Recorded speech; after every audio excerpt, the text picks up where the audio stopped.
Hoy,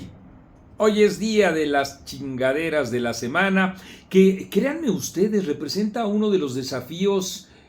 más apasionantes en la mesa de redacción, porque escoger entre las fregaderas de la semana más importantes de lo que ha ocurrido en la última semana es en realidad una osadía, porque como a ustedes les consta, en un solo día podríamos rebasar la decena de fregaderas que vemos justamente en el accionar cotidiano del gobierno y de sus simpatizantes, sobre todo en la palestra pública, en las redes sociales, en donde absolutamente de todo hay como en botica para elegir entre esas fregaderas de la semana. Nosotros creemos, y aquí leeremos desde luego las que ustedes consideren, si alguna en su opinión se nos escapa, que la más importante, insisto, de la semana es la que tiene que ver con la pregunta que le hacen en la rueda de prensa matutina a Claudia Sheinbaum en relación con los índices de corrupción, en donde México cae para ser prácticamente uno de los países más corruptos del mundo. Ella dice: si en verdad hubiera corrupción en nuestro país, Andrés Manuel López Obrador no sería tan famoso. Así como se oye, una frase absurda y todo un desafío para aquellos que por misión o por comisión buscan defender de cualquier cosa y hasta de este absurdo que he puesto a la propia presidenta de México. Pero ese tipo de maromas son las únicas a las que puede acudir el populismo autoritario, porque esos índices de corrupción son prácticamente irrebatibles. Durante la semana también aquí en Etcétera pusimos distintos casos, no viene a colación ahorita que tenemos varios digamos temas relacionados con las fregaderas de la semana, hacer una precisión al respecto. Lo que sí podemos decir, y para desprender la segunda fregadera de la semana, es que Claudia Sheinbaum se afianzó ya como la máxima defensora de las tropelías que hay en el país, y con eso deja muy nítido la función que Andrés Manuel López Obrador le encargó. Ustedes recordarán, si hace unos días Claudia Sheinbaum dijo: no se equivoquen, no somos distintos ni nos vamos a separar Andrés Manuel López Obrador y yo, cosa que nosotros dijimos: nosotros no nos equivocamos, sabemos perfectamente cuál es tu función. Si hace unos días dijo eso, reitero, ahora ha quedado claro con la defensa que establece del exgobernador de Chiapas como parte de sus funciones el tapar todas esas tropelías. Y díganme si no, también cuando el jueves pasado, a pregunta expresa sobre el diputado federal Pedro Aces, simple y llanamente, de una manera muy light, como dijera Andrés Manuel López Obrador, muy fresa, señaló que el legislador tendría que explicar el origen de sus propias fortuna, pero así, suavecito, ligero, sin lastimar a nadie, a diferencia de, aquí viene la tercera fregadera de la semana, los ataques que hemos visto en contra de profesionales de la comunicación que en realidad no merecen, nadie lo merece, pero en particular esa sevicia de parte de la presidenta por el solo hecho de preguntar. Y de preguntar sobre la base incluso de una enorme contradicción, la que tiene que ver con Cienfuegos, a quien invitó en su ceremonia, así, en su ceremonia de la lealtad, Claudia Sheinbaum, y simultáneamente desinvitó o dio la espalda a Norma Piña.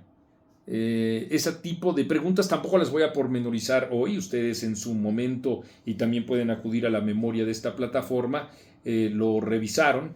como solo para ahora señalar en efecto este enojo que ella tiene, que coronó el fin de semana prácticamente el jueves, cuando señaló que debería de ser investigado mexicanos contra la corrupción. Es decir, ella atacando a el emisor que dio cuenta de las enormes propiedades, la vida ostentosa de Pedro Aces, se lanza y se lanza durísimo igualmente. Y a propósito ya de medios de comunicación, ¿cómo no vamos a colocar ya como la quinta fregadera de la semana? Pues la presencia de Pigmenio Ibarra en Canal 11. Nosotros se los dijimos hace dos, ¿se acuerdan? el deterioro de la barra informativa y de opinión de las mesas de análisis de ese canal, otrora parte de los medios públicos, ahora una herramienta de propaganda, pues incorpora a Rambo, ¿no? O al autosedicente Rambo, que despotricó de inmediato en contra de Raimundo Riva Palacio y también de Carlos Loret de Mola, así como ustedes escuchan también, como si eso ahí en esa tribuna fuera lo más importante, pero en efecto, para los afanes propagandistas o propagandísticos del gobierno, eso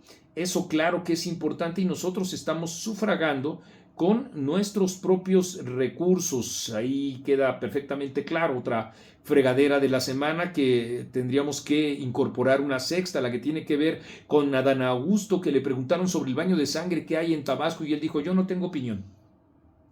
Nada, aunque ha sido señalado por el propio gobernador del estado como uno de los responsables de la situación que vive la entidad. Y vaya las cosas,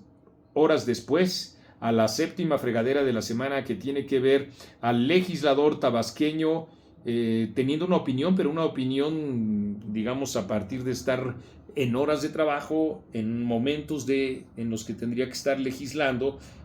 pues recreándose con las imágenes de Andrea Chávez, quien además también, como la octava fregadera de la semana, se encuentra haciendo campaña para la gubernatura de Chihuahua, rompiendo absolutamente con todos los parámetros legales que a ella le tendrían que impedir estar haciendo eso. Y es que pues ya no hay derroteros normativos y legales en nuestro país, dígalo si no, y aquí viene la novena fregadera de la semana, Lenia Batres, que se suma así,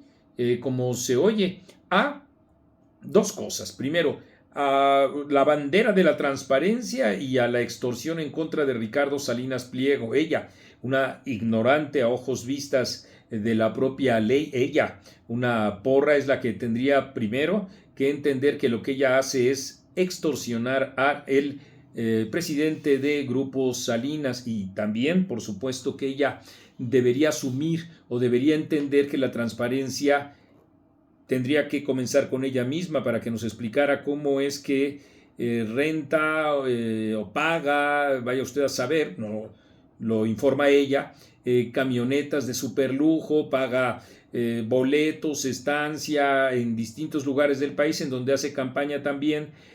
como ministra de la Suprema Corte de Justicia y desde luego siempre defendiendo a Morena. Háganme ustedes el favor, ese tipo de expresiones socarronas, vulgares, corrientes, son las que exhiben o exhibieron durante todo este tiempo a Lenia Batres. ¿Y qué decir de todo el desmán que se generó para hablar de la décima fregadera de la semana en la Cámara de Diputados, en la Cámara de Senadores, en el debate que hemos estado teniendo, en donde bien dijo el señor Ricardo Anaya, con la nueva ley de Infonavit, pues lo que está ocurriendo es que quiere seguir mamando del erario la autoproclamada 4T, así y con todo. Y a final de cuentas también podemos nosotros decir que junto con todos estos elementos que nos muestran la enorme ineptitud, la doble moral, que nos muestran justamente esa visión demagógica de país, pues se corona como una fresa en el pastel amargo de la situación que vive el país, lo que plantearon también Sabina Berman y Paco Ignacio Taibo II, que dicen quienes no están con Claudia, que es la que representa al país, frente a sus diferéndums del país con Donald Trump, son traidores y los traidores merecen el fusilamiento o el linchamiento, empleado término este último por Sabina Berman, y el famoso ajusilamiento de parte de Paco Ignacio Taibo. Eso es lo que hemos visto nosotros. Seguramente ustedes aquí abajo nos podrán decir algunas otras tantas y con ellos nutrir, por supuesto, lo que han significado las fregaderas de la semana, que les permiten a ustedes ya estar completamente informados. Síganos en las redes, porque esto es Etcétera. Y yo soy Marco Levario Turcot, que espera con toda franqueza que ustedes también me sigan en Facebook, en Twitter, en Instagram y en todos aquellos espacios donde podemos hacer comunidad.